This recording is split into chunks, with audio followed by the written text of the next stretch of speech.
حضرت بہاولق نقشبند بخاری رحمت اللہ تعالی علیہ بہت بڑے درویش گزرے، سلسلہ نقشبندیہ کے امیر تھے، اور کیا بات ہے ان کے سلسلہ مبارکہ کی بھی اور ان کی خدمات دینیہ کی بھی۔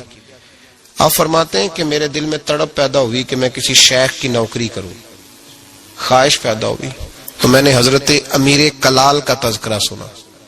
بڑے درویش تھے، بڑے راہنما تھے، دور دور تک ان کے تذکرے میں سنتا تھا۔ فرماتے ہیں کہ میں ان کے ہاں چلا گیا، جب حضرت اتنا لمبا سفر کر کے حضرت امیر کلال رحمت اللہ تعالی علیہ کی بارگاہ میں پہنچا نا، فرماتے ہیں میں نے عجیب منظر دیکھا۔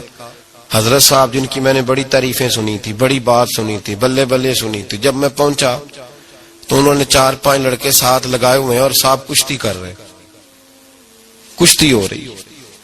وہ کہتے ہیں میں نے کہا یہ بھی کوئی صوفی ہے جو کشتیاں کر رہا ہے، یہ بھی کوئی طریقہ ہے؟ ان کو چاہیے تھا بیٹھے ہوتے، حدیث پاک پڑھ رہے ہوتے، ذکر اذکار ہو رہا ہوتا، یہ کشتیاں کر رہے ہیں۔ خیر میں نے کہا سفر بڑا لمبا کیا ہے، اب آ گیا ہوں تو چلو رات تو رہنا ہی ہے، کوئی ہوٹل تو ہے نہیں یہاں وقت گزر سکے۔ حضرت امیر کلال رحمت اللہ تعالی علیہ مجھے ملے، لیکن چونکہ میرے اندر وہ زاویہ نہیں تھا، ٹوٹ چکا تھا۔ وہ ملاقات ہوئی تو میں نے کہا سلام لی، کیسے آئے ہو؟ میں نے کہا زیارت کے لیے آیا تھا۔ کھانا کھلایا، رات مجھے سلا دیا۔ فرماتے صبح رات جب میں سویا تو میں نے عجیب خواب دیکھی کہ میں دلدل میں پھنس گیا ہوں، جتنی باہر نکلنے کی کوشش کرتا ہوں اندر دھستا چلا جاتا ہوں۔ اچانک میری خواب میں حضرت امیر کلال تشریف لائے اور آ کے انہوں نے میرا بازو تھاما، اللہ اکبر کہا اور مجھے باہر نکال دیا۔ فرماتے میں جب اٹھا تو پسینے سے شرابور تھا، حالت میری بڑی عجیب تھی۔ اتنی دیر میں فجر کی اذان ہوئی، نماز پڑھی تو حضرت امیر کلال رحمت اللہ علیہ خود میرے لیے ناشتہ لے کے آئے اور فرماتے میرے آگے ناشتہ رکھ کے کہنے لگے بیٹے اگر ہم کشتی نہ کرتے تو رات تجھے دلدل سے کیسے نکالتے، اگر کشتی نہ کرتے تو دلدل سے تجھے کیسے نکالتے۔ پھر فرمانے لگے یہ کشتی میں لوگوں کو اپنا پہلوان ثابت کرنے کے لیے نہیں کر رہا، مجھے پتا چلا ہے کہ کافر اس علاقے پہ حملہ کرنے والے ہیں، ہم بھی جہاد کی تیاریاں کر رہے ہیں۔ تو یہ جہاد کی تیاریوں کے لیے کام ہو رہا تھا، تو نے پوچھ تو لینا تھا بات کیا ہے، تو نے تھوڑا پوچھ تو لینا تھا، تو تھوڑا سا تفصیلات میں چلا جاتا، کسی سے پوچھ لیتا۔ دیکھیں نا کبھی کبھی میں محبوب کے وہ فرمان دیکھتا ہوں تو دل میرا کھل اٹھتا ہے۔ جب محبوب نے کہا تھا تیری نظر بھی دائیں بائیں نہیں اٹھنی چاہیے، نظریں جھکا کے رکھنا، جھکا کے، کانوں سے وہ سننا بس جس کی تجھے ضرورت ہے، اور زبان سے محتاط جملے بولنا۔ جب نظر بری چیز دیکھے گی نہیں، کان سنیں گے نہیں تو دل میں وسوسے آئیں گے ہی نہیں۔ ہمیں تو پہلے دن سے شریعت نے محتاط رہنے کا حکم دیا۔ میرے عزیز دوستو، سلسلہ طریقت کے عزیزوں، میری آپ سے یہ گزارش ہے، سمجھ لیں ایک نئے سرے سے دوبارہ سبق شروع کر رہا ہوں آپ کے۔ آج کا سبق آپ کے لیے یہ ہے کہ زندگی میں کسی بھی مومن صحیح العقیدہ کے بارے میں برا خیال نہ پیدا کریں، بلکہ ہمارے صوفیاء تو فرماتے ہیں کسی بد عمل کو دیکھ کے بھی یہ نہ سوچ کہ یہ بد عمل اور میں نیک ہوں، یہ بڑی بیماری ہے۔ فرماتے ہیں ہو سکتا ہے ایک وقت ایسا ہے تیری توفیق چلی جائے اور اس کو اللہ توبہ کی توفیق دے کے اپنا ولی بنا لے، تو اچھی سوچ رکھ، مثبت رائے قائم کر۔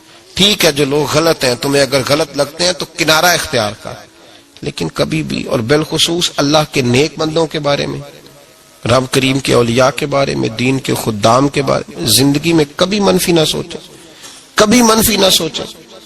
آپ کو پتا ہے کسی عالم دین کی توہین اس لیے کرنا کہ وہ دین کا عالم ہے، یہ کفر ہے۔ میرے حضرت صاحب ایک جملہ کہا کرتے تھے، ایک شخص نے کہا حضور تہجد کے لیے نہیں اٹھا جاتا، اب تو خیر لوگوں سے فجر کے لیے بھی نہیں نہ اٹھا جاتا، تہجد کے لیے نہیں اٹھا جاتا۔ تو حضرت صاحب فرمانے لگے رات کو اچھی سوچ کے ساتھ سویا کر، اچھی سوچ کے ساتھ سویا کر۔ تو پھر مسکراتے مسکراتے فرمانے لگے محبوب کی سوچوں میں سویا کر، یار کی سوچوں میں سویا کر، تو اسے سوچتا سوچتا سویا کر، صبح خود ہی تجھے بیدار کر لیا کرے، پر اس سے دل لگانا، اسے سوچتا سو، تو کسی اور کو سوچتا کیوں ہے، کسی اور کی طرف تو دیکھتا کیوں ہے۔ تجھے ایک دفعہ حضرت صاحب بیٹھے تھے اور 2-3 مشائخ اور بھی بیٹھے تھے ساتھ ساتھ، تو مجھے ایک دوست نے بعد میں کہا کہ وہ جو تیسرے نمبر پر بزرگ بیٹھے تھے ان کی پگڑی دیکھی تھی؟ میں نے کہا قسم اللہ کی سوائے اسے میں نے دوسرے کسی کو دیکھا ہی نہیں. میں نے دیکھا نہیں, مجھے کیا پتا کسی کی پیلی تھی کہ نیلی تھی, مجھے تو اتنا پتا ہے جسے میں دیکھ رہا تھا. اور ویسے بھی ایک ول پجیاں مینوں صدق نہیں تھیندا, اور کدے ول پجاؤ. او بھائی ہم تو ایک کو نہیں راضی کر پائے تو ادھر بھی دیکھ تو ادھر بھی دیکھ, دیکھا ہی نہیں جاتا. سوچوں میں رہیں اور مثبت سوچ رکھیں, ٹھنڈی اچھی خوبصورت. میں سب سے پہلا فائدہ یہ ہے کہ اللہ آپ کو سکون کی دولت عطا فرمائے. لوگوں کے درد کو بھی سمجھ. اولیاء چشت میں جس بزرگ نے اپنے زمانے میں بڑا عروج پایا ان کا نام خواجہ قطب الدین بختیار کاکی ہے. سب بولیے رحمت اللہ تعالی علیہ. خواجہ قطب الدین یہ شہزادے تھے اور مرید ہوئے تو خواجہ معین الدین صاحب کے ساتھ ہی آ گئے دلی میں. خواجہ معین الدین صاحب کی بھی کیا بات, عطائے رسول ہند الولی, اور ان کے مرید تھے بابا فرید الدین گنج شکر رحمت اللہ علیہ. اور مجھے اللہ جانتا ہے مجھے عشق کی حد تک پیار ہے بابا فرید صاحب سے, بڑا میرا درد ان کے ساتھ. اور میں جتنا اس صوفی کو پڑھتا ہوں کم ہی لوگوں کو میں نے پڑھا ہے. حضرت بابا فرید کے پیر اور خواجہ معین الدین صاحب کے خلیفہ, کیا نام ہے؟ خواجہ قطب الدین.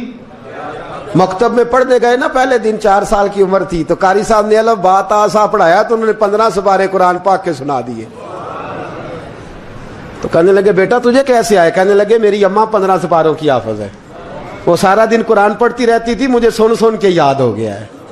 جب بالا نو گالاں یاد ہو سکدیاں نے تو قرآن پاک بھی یاد. اللہ خیر کرے, شرط یہ ہے کہ ہم گھر میں قرآن پڑھیں, بچوں کو سن سن کے بھی یاد ہو ہی جاتا ہے. خواجہ قطب الدین اتنا عروج پایا اس شیخ کامل نے کہ وقت کا بادشاہ بھی مرید ہو گیا.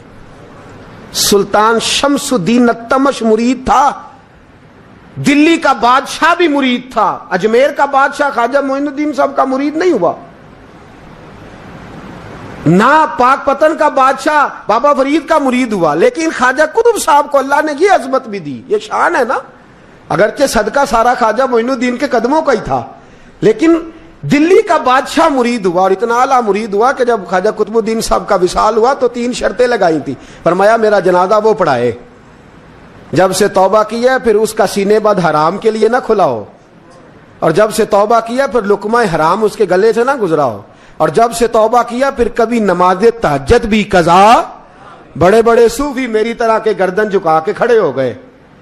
7ویں صف سے دلی کا بادشاہ نکل آیا, کہنے لگا پیرا ساری زندگی میں نے پردہ داری سے عبادت کی تھی, تو جاتی دفعہ مجھے بے نقاب کر گیا ہے. اتنا بڑا انہوں نے شخص تھا. اور حال یہ تھا, لوگ کہتے ہیں کہ فلانا آدمی امیر آدمی ہے تو حضرت صاحب کا تعلق, پیر صاحب کا تعلق زیادہ ہے, تو اس کی عمارت نہ دیکھ, کبھی کبھی اس کی پرہیزگاری بھی دیکھ, اس کی خدمت گزاری بھی دیکھ. خواجہ قطب الدین صاحب پہ بھی الزام لگتے رہے. ایک الزام یہ بھی لگا کہ قریب چلے گئے. ہوا کیا, جب بادشاہ مرید ہوا تو کہنے لگا حضرت جی میں نے بادشاہی نہیں کرنی, میں نے اب خانقاہ میں رہنا ہے. تو فرمایا بیٹا تو چھوڑ دے گا تو کوئی ظالم بیٹھ جائے گا. تو حضور پھر کیا حکم ہے؟ فرمانے لگے تو نے کرنی ہے. تو کہا حضور آپ وہ کہاں ہوتے ہیں, میں کہاں ہوتا ہوں, دل ہی نہیں لگتا. تو آپ فرمانے لگے میں ڈیرا اٹھا کے تیرے قریب لے آتا ہوں. خواجہ صاحب 1 کلومیٹر کے فاصلے پر ڈیرا اٹھا کے لے آئے. فرمانے لگے میں تیری تربیت کرتا رہوں گا, تو مخلوق کا بھلا کرتے رہنا. صلی اللہ علیہ, تو حضور کی امت کا اللہ اکبر. وہ قریب, اس وقت بھی لوگوں نے بڑی باتیں کی کہ دیکھو جی بادشاہ تھا نا تو پیر صاحب ہی نیڑے آ گئے. لوگ دیکھتے نہیں کہ اصل بات کیا ہے. خیر وقت گزر گیا, بادشاہی مرید ہو گیا, تو پھر دلی سارے میں اسلام, اتنا عدل انصاف, ہندوؤں کو بات پسند نہ آئی. انہوں نے کچھ مسلمان خرید لیے. سلطان شمس الدین التمش بیٹھا ہے دربار میں, جاگ رہے ہیں نا آپ لوگ, سب کہیے صلی اللہ علیہ. بڑی غور سے سننے والی بات. ایک دن سلطان شمس الدین تمش دربار میں بیٹھا ہے, قاضی عدالت بھی بیٹھے ہیں, مقدمات سنے جا رہے ہیں. باہر سے رونے کی آواز آنے لگی, چیخنے چلانے کی. بی بی بیان کر رہی, کیا ہو گیا کیا ہو گیا. وہ ٹال لگے ہوتے تھے بادشاہوں کے, وہ بجنے لگے, زور ہونے لگا. بادشاہ نے کہا اس فریادی کو جلدی بلاؤ. وہ اندر عورت آئی تو چیخ چیخ کے رو رو کے اس نے اپنے کپڑے پھاڑ پھاڑ کے, برا حال, 2 مہینے کا بچہ لوگ اس کی آہوزاری پر اس کی طرف متوجہ بھی کیا ہوا، پانی پلاؤ بٹھاؤ، یہ کیا ہو گیا؟ کہنے لگی لٹ گئی، عزت برباد ہو گئی، تباہ کر دی گئی۔ میں کیا ہوا؟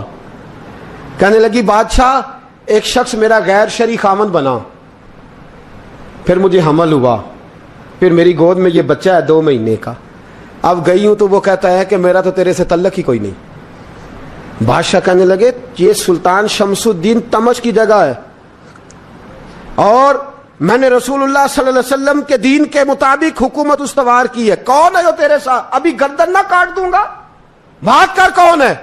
کہنے لگی تو کچھ بھی نہیں کرے گا، کوئی کچھ نہیں کر سکتا۔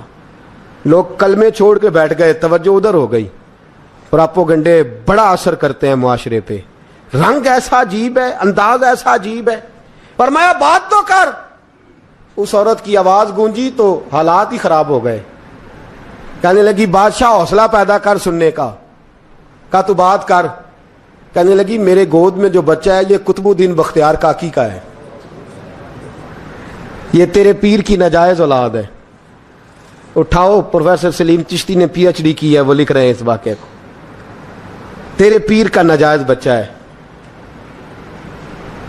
ہاتھ کانپنے لگے بادشاہ کے، کہنے لگے یا اللہ کبھی تو قیامت برپا کر دے تو معاملہ ٹھیک ہو جائے، میں تیری زبان کھینچ دوں گا تیری گرد۔ تو نے بات کیسے کی؟ کہنے لگی میں نے کہا تھا نا تیرے اندر حوصلہ نہیں، میری عزت تار تار ہو گئی اور تو پیر بچا رہا ہے۔ اللہ اکبر۔ سلطان شمس الدین تمش آسمان کی طرف دیکھ کے کہنے لگے مولا مجھ مجرم کو جس کی برکت سے اٹھا کے تو نے مسجد میں پہنچایا، آج مجھے تو نے کس امتحان میں ڈال دیا؟ یہ کیا رنگ تو نے زندگی کا بنایا ہے؟ کہنے لگی بلا اسے، اڑا اب گردن۔ اللہ اکبر۔ خواجہ قطب الدین بختیار کاکی، ذرا اس جگہ پہ اپنے آپ کو کھڑا کر کے دیکھ میرے دوست۔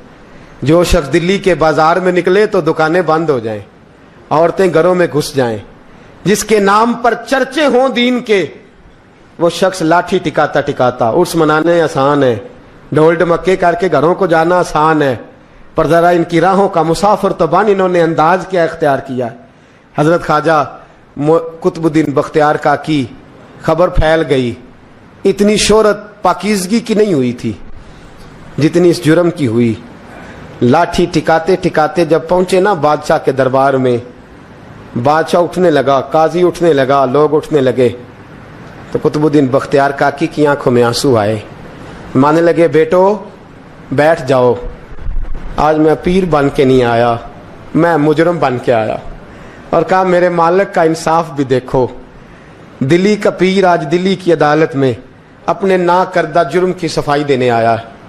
بڑی لاٹھی پہ ٹیک لگائی، دلی کی گلیاں بھی روتی ہیں کہ یہ کیا رنگ، اللہ یہ تیرا کیا رنگ ہے، یہ تے میں گڈی تے ہاتھ ڈور سجن دے، او جنج رکھے اونج رہنا ہے، واجب نہیں جے وچ شریعت، مندہ خسم نو کہنا اے تن میرا کنگھی ہووے، میں زلف سجن دی واواں، پوش میرے دی جتی بن جائے، میں یار دی قدمی آواں، مارو مارو مینوں مار مکاؤ، کوئی یوزر نہ پیش لے آواں، جے سونا ہی میرے دکھ وچ راضی، جے سونا ہی میرے دکھ وچ راضی، تے میں سکھ نو چلے ڈاواں، پر یار فریدا جے کدی مل پے سونا، یار فریدا جے کدی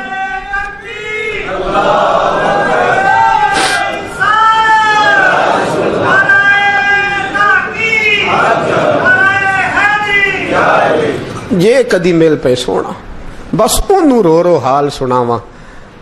ٹیک لگائی ہے، کہنے لگی بی بی بول دے گواہی، کہنے لگی بی بی رب جانتا ہے، رب کا رسول جانتا ہے، پر میں تجھے نہیں جانتا، تو کون ہے؟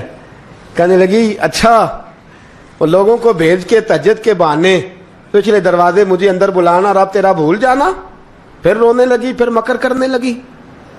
مجھے بتائیے ایسا کوئی مقدمہ ہو تو لوگ کیا کہتے ہیں؟ یکدم حالات بدلتے ہیں کہ نہیں بدلتے؟ دلی کا ماحول ہی بدل گیا، سارا رنگ ہی بدل گیا۔ وہ عورت تو ہندو تھی، اس نے تو جھوٹ موٹ کے کلمے بھی پڑھ رکھے ہیں۔ اللہ اکبر۔ خواجہ صاحب پوچھتے ہیں گواہ ہے کوئی تیرے پاس؟ تو 4 کلمہ پڑھنے والے کھڑے ہو گئے۔